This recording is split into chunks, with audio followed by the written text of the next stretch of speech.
All right, so good evening.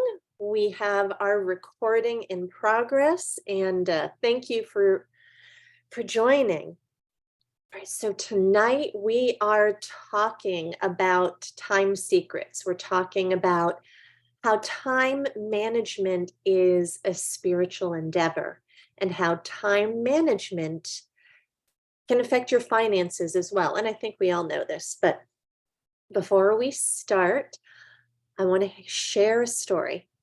So, I want to share a story about a woman who inherited almost $90,000.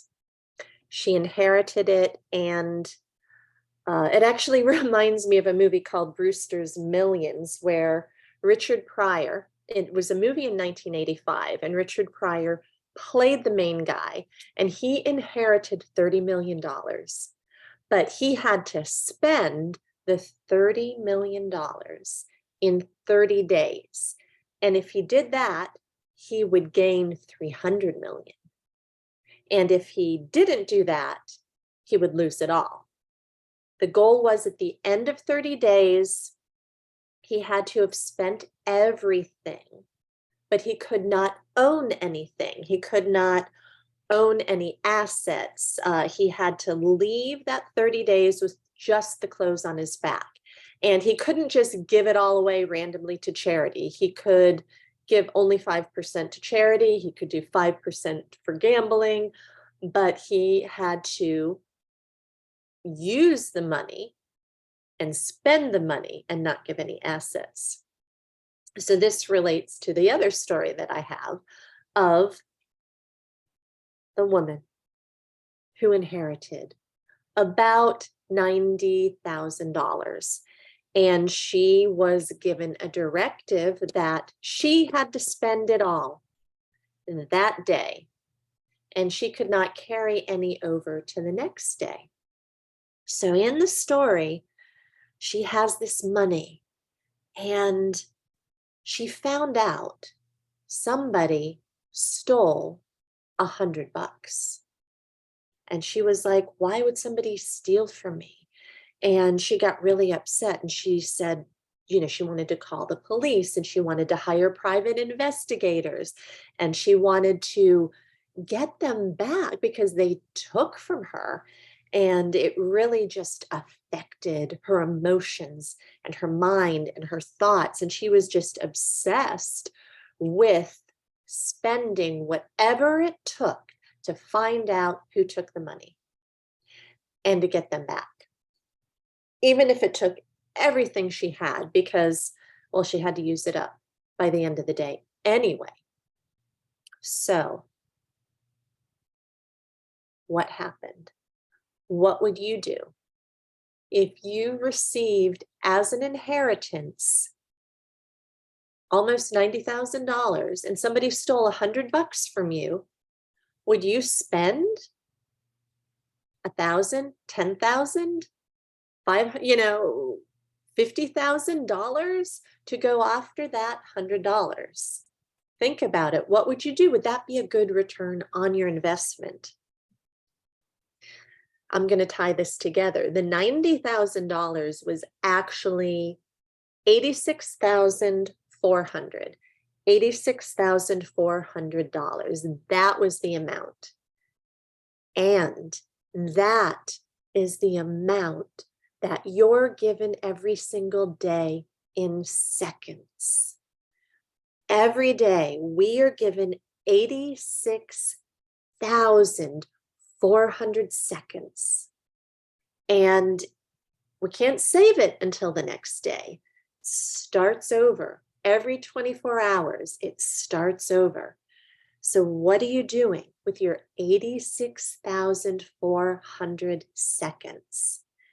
And I'm going to ask you, and I'm going to be honest, this is something that I struggle with. Sometimes somebody will do something or say something or wrong me, and I will play it over in my head. Maybe it's just a look. Maybe it's just like a 2-second look, or maybe it was a 2-minute conversation. 2 minutes is 120 seconds. And from that little 2-minute conversation or that remark, maybe they didn't even mean it in a bad way, but I'll play it over. I will spend part of my 86,400 seconds and be like, why did they do that? And that wasn't fair. And I can get in my own little bubble, and it plays over in my mind. And sometimes at night, I'm like, oh, sometimes things will pop up from years ago where somebody wronged me, even somebody that I didn't even know. This actually happened with a bill when I was going through medical debt, and I had 5 major surgeries of myself over the course of 5 years. My son was going to Miami Children's Hospital for 2 years. We had almost $80,000 in medical debt, and somebody told me one thing about my debt and then changed it, and it was more money, and I struggled and I resented that person, and it ate me up inside. And that was from like a 5-minute phone call. And even years later, this would come up. That is not a wise use of my time. It's not a wise use of my health. And maybe you can relate to it. I don't know if you can relate, but this is where forgiveness comes in. And even with that one conversation, I've had to forgive and then forgive again. I've had to have a series of forgiving, and then it'll pop up again. And I'll think, oh, shoot, I thought I forgave and I thought I let go. But it is a process. Hey, beautiful. I'm glad you're here. Oh, you look gorgeous. I love your hat. So how are we spending our time? Are we ruling our time? Is our time ruling us? And we have the same amount, 86,400, got the same amount as Bill Gates or Elon Musk or Warren Buffett or Steve Jobs when he was alive. What are we doing with it? Are we ruminating in that sort of stuff?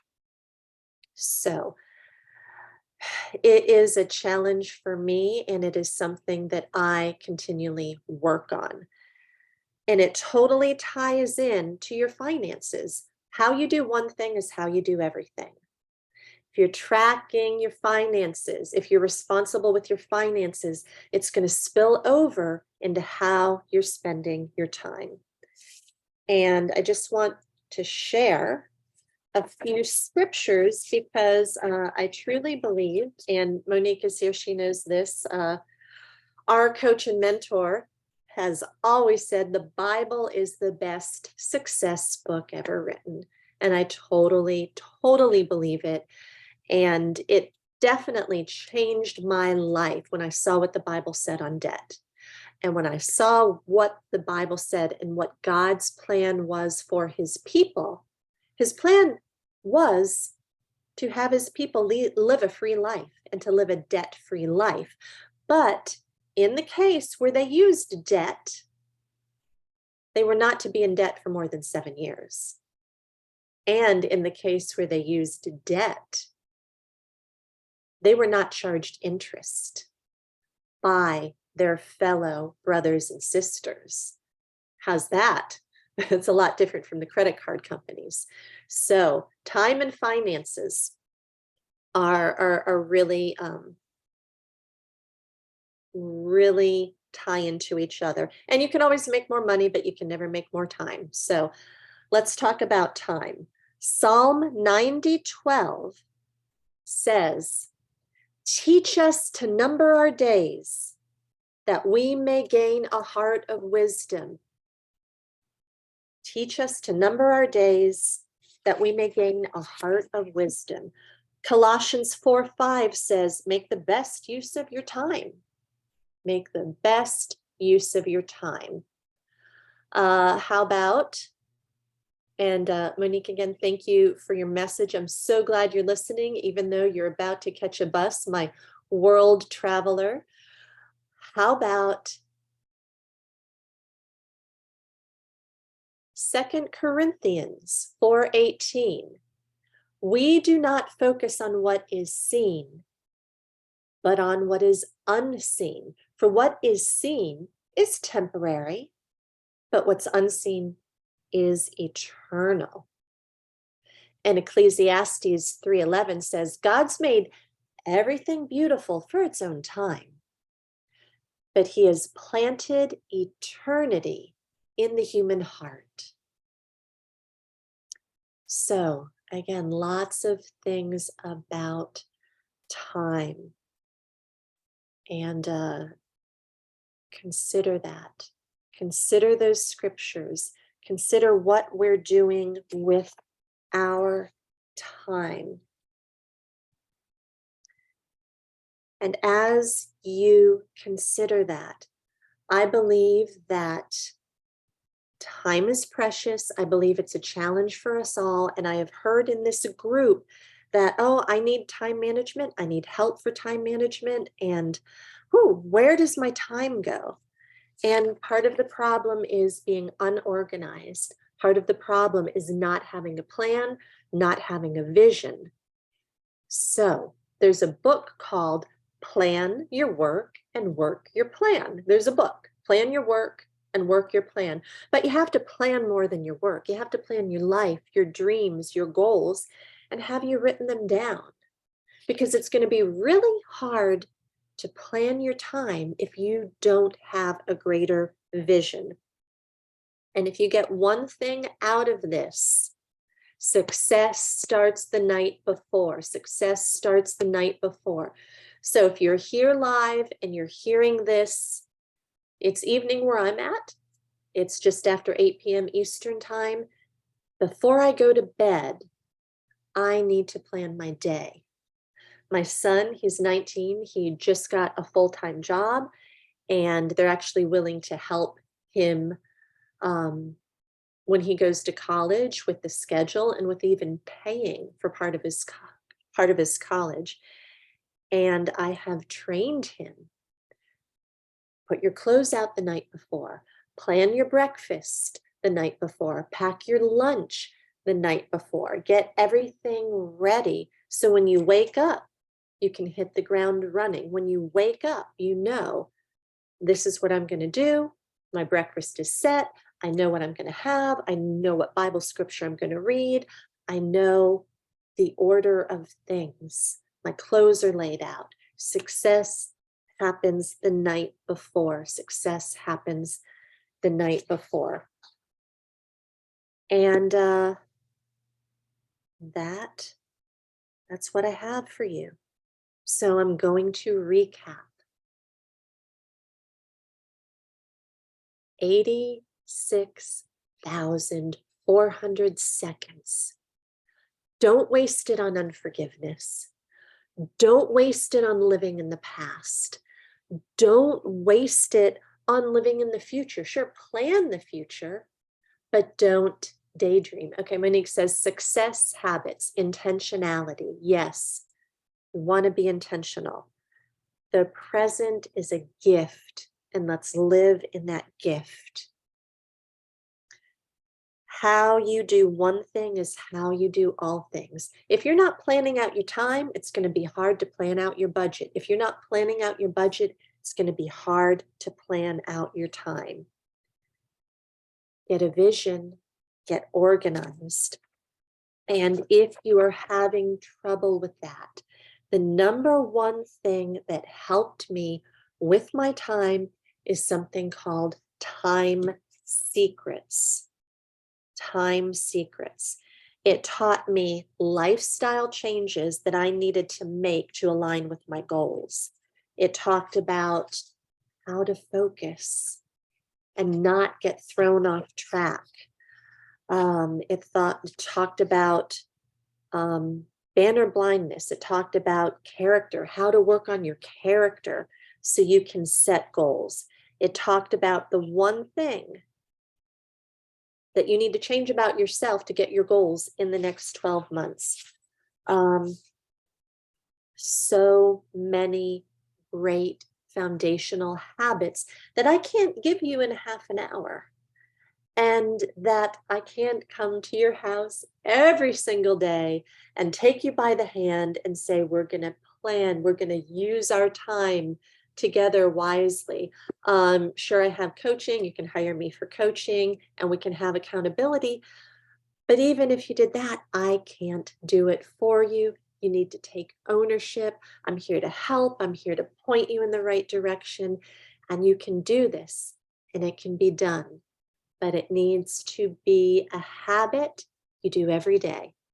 So plan the night before. Success always starts the night before. Take a look at the videos that we have in there. Watch them every day. Go onto YouTube, watch Danny Johnson's videos. She's got tons of free things. That helped me get started. But it wasn't until I got coaching from her and I got coaching from other people that kicked my butt when I wanted to slack. Monique also says, yeah, give a man a fish, you've fed him for a day. Teach a man to fish and you've fed him for a lifetime. So I throw a few little fishes out here for you, but you need to be committed to learning how to fish so you can get the benefits for a lifetime. So thank you for that. Monique, thank you for being here. Thank you for everybody in our Spiritual Money Mind Shift group. So many people are getting amazing results. And I just need a shout out to Kayla, who paid off all of her consumer debts, all of her debts, except for her mortgage. So she's 100% debt free. She's working on her mortgage, and that is huge, huge, huge, huge. So, Monique, you're amazing. I don't know if you have any questions before we close out. I appreciate all of your encouragement, all of your comments. I'm going to the chat here. Learn to fish, eat forever. Yeah, learn to fish, eat forever. So I'm here to show you where the good fishing ponds are. Watch the videos in the group and continue to learn and learn every day. Learn something new every day. All right, I love you. Stay well. Monique, safe travels to you. I will see you next time.